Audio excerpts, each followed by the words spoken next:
ഹൈദരാബാദ് സർവകലാശാലയിൽ രോഹിത് വെമുല ജീവാഹുതി ചെയ്തിട്ട് ഒരു വർഷം പൂർത്തിയാകുന്നു. വിവേചനമില്ലാത്ത പഠനത്തിനും ജീവിക്കാനുള്ള അവകാശത്തിനുമായി പൊരുതുന്ന വിദ്യാർത്ഥികളിൽ രോഹിത്തിന്റെ ഓർമ്മകൾ അണയുന്നില്ല. I am that boy whose birth was a fatal accident. ആരാണ് ശരിക്കും രോഹിത് വെമുല? ഹൈദരാബാദ് സർവകലാശാലയിലെ ഒരു ഗവേഷണ വിദ്യാർത്ഥി. പ്ലാന്റ് സയൻസിൽ CSIR ഫെലോഷിപ്പും സയൻസ് ആൻഡ് ടെക്നോളജിയിൽ UGC JRFും ലഭിച്ച സമർത്ഥനായ ഒരു വിദ്യാർത്ഥി. സംവരണത്തിന്റെ ആനുകൂല്യമുണ്ടായിട്ടും അതിന് നിൽക്കാതെ മെറിറ്റ് ലിസ്റ്റിൽ അഡ്മിഷൻ നേടിയ ഒരു മിടുമിടുക്കൻ. അംബേദ്കർ സ്റ്റുഡൻസ് അസോസിയേഷൻ എന്ന സംഘടനയുടെ സജീവ പ്രവർത്തകനും സംഘാടകനും. എല്ലാത്തിനുമപ്പുറം ഒരു ദരിദ്ര കുടുംബത്തിന്റെ ഏക അത്താണി. ABVP പ്രവർത്തകരുമായി ക്യാമ്പസിനകത്തുണ്ടായ ഒരു തർക്കത്തെ തുടർന്നാണ് രോഹിത് വെമുലയും മറ്റു 4 വിദ്യാർത്ഥികളും സസ്പെൻഡ് ചെയ്യപ്പെട്ടത്. എന്നാൽ പരാതി വ്യാജമാണെന്നും രോഹിത് കുറ്റക്കാരനല്ലെന്നും സർവകലാശാല തന്നെ പിന്നീട് തെളിച്ചു പറഞ്ഞു.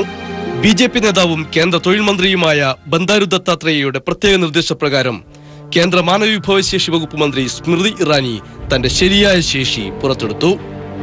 4 പാവപ്പെട്ട ദളിത് വിദ്യാർത്ഥികളും കോളേജിന് പുറത്തായി.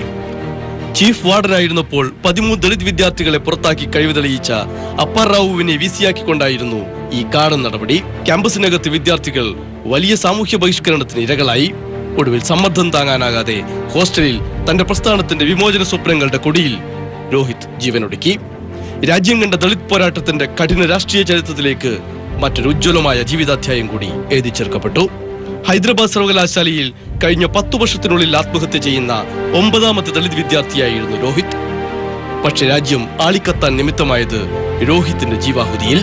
രാജ്യത്തെ വിദ്യാലയങ്ങൾ എത്തിപ്പെട്ടിരിക്കുന്ന ഞെട്ടിക്കുന്ന ധാർമ്മിക അധപതനവും വിദ്യാഭ്യാസ സ്ഥാപനങ്ങളുടെ മറയില്ലാത്ത കാവ്യവൽക്കരണവും ദളിതിന് വിദ്യാഭ്യാസം നൽകിയ ജനാധിപത്യ ആശയങ്ങളുടെ കരുത്ത് ചോർന്നുപോയതും രോഹിത് വെമുലയുടെ മരണം സാക്ഷ്യപ്പെടുത്തുന്നു.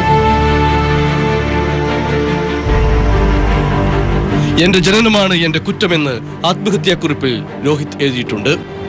എന്റെ മരണമാണ് എന്റെ സന്ദേശമെന്ന് നമുക്കിപ്പോൾ അത് മാറ്റി വായിക്കാനാകുന്നു.